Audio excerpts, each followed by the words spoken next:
नमस्कार मित्रांनो. शशांचा माजुरडेपणा श्रावणीने असा काय उतरवला, पण अण्णाने केलं स्वतःच्या जीवाचं वाईट. तर नक्की काय घडलं, चला तर बघूया. अनुराधा शशांना आज जेवायला बोलवते. आता हात धुवायच्या नावाखाली तो खूप माजुरडेपणा करतो. श्रावणी त्याला चांगला चिंगा दाखवत असते, पण शिवी मात्र पातेल्यात पाणी घेते आणि नवऱ्याचे हात धुवून काढते. हात पुसण्यासाठी लगेच पदर पुढे करते, पण शशांक एवढंही थांबत नाही. जेव्हा श्रावणी म्हणते, अण्णांना जेवायला बोलवा, तेव्हा शशांक ओरडतो, अण्णा, मी नाही बसणार त्यांच्यासोबत जेवायला. आता हे ऐकून सगळे शॉकून बघत असतात. श्रावणी म्हणते, का नाही बसणार? शशांक म्हणतो, सासूबाई, आधीच सांगतो, सासरेबुवा इथं जेवायला बसणार असतील तर मी निघतो. अनुराधा म्हणते, मी त्यासनी ताट ओढून आत घेऊन जातो, तुम्ही जेव्हा निवांत. ती आता ताट घ्यायला लागते, पण श्रावणी ओरडते, अजिबात नाही. आता शोभी आश्चर्याने बघायला लागते. श्रावणी शशांकडे बघते आणि म्हणते, ताट आत घेऊन जायची काही गरज नाही. शशांक म्हणतो, काय गे, तुला एकदा सांगितलेलं कळत नाही का? आता श्रावणी पण आवाज वाढवते आणि म्हणते, तुम्हाला पण एकदा सांगितलेलं कळत नाही का? अण्णा इथे सगळ्यांसोबत बसूनच जेवतील. तिचा चढलेला आवाज बघून शोभी आणि शशांक शॉकून बघत असतात. शुभ म्हणतो, श्रावणी बरोबर बोलते, अण्णा सगळ्यांसोबत बसतील आणि इथेच जेवतील. हा, आता अण्णा इथे बसणार म्हटल्यावर ज्याला जायचं ते जाऊ शकतात. शोभी म्हणते, हाय का आता बोलला बायकोचा बैल. आणि काय गे श्रावणी, तू कशाला बोलतीस ग? आई म्हणती ना आता आत ताट घेऊन जाते म्हणून. आता अण्णा आत जेवले काय आणि बाहेर जेवले काय, काय फरक पडतोय?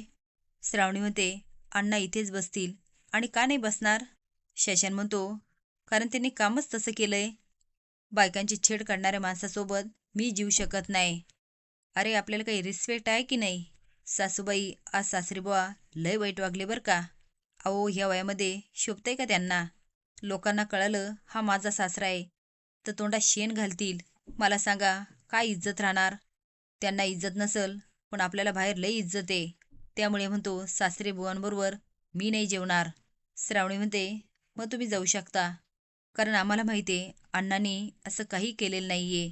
ती बाई धडधडीत खोटं बोलत होती. आणि हो, त्याचा सोक्षमोक्ष आम्ही लावणारच आहे आणि काही ते सत्य लवकरच समोर येईल.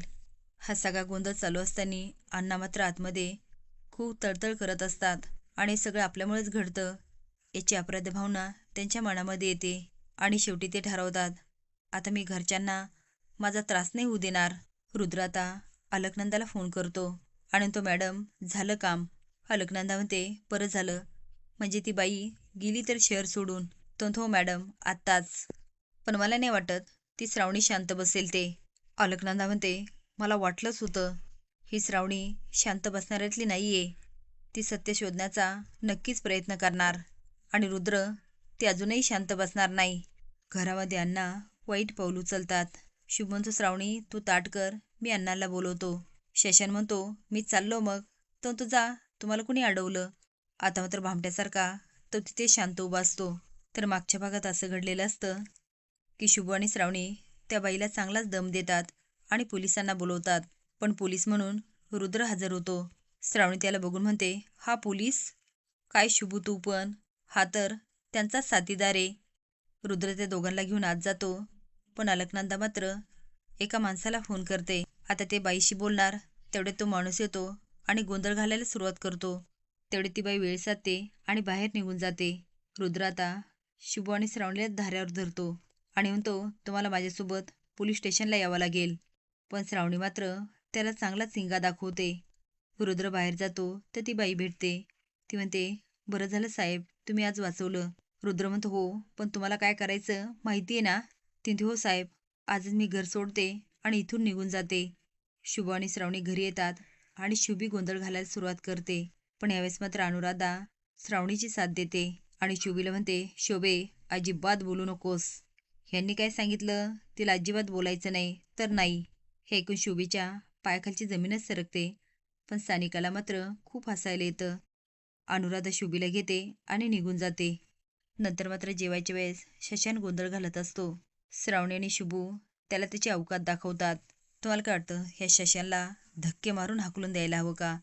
हे कमेंट बॉक्समध्ये नक्की सांगा. नवीन अपडेट जाण्यासाठी लाईक आणि सबस्क्राईब करा. धन्यवाद.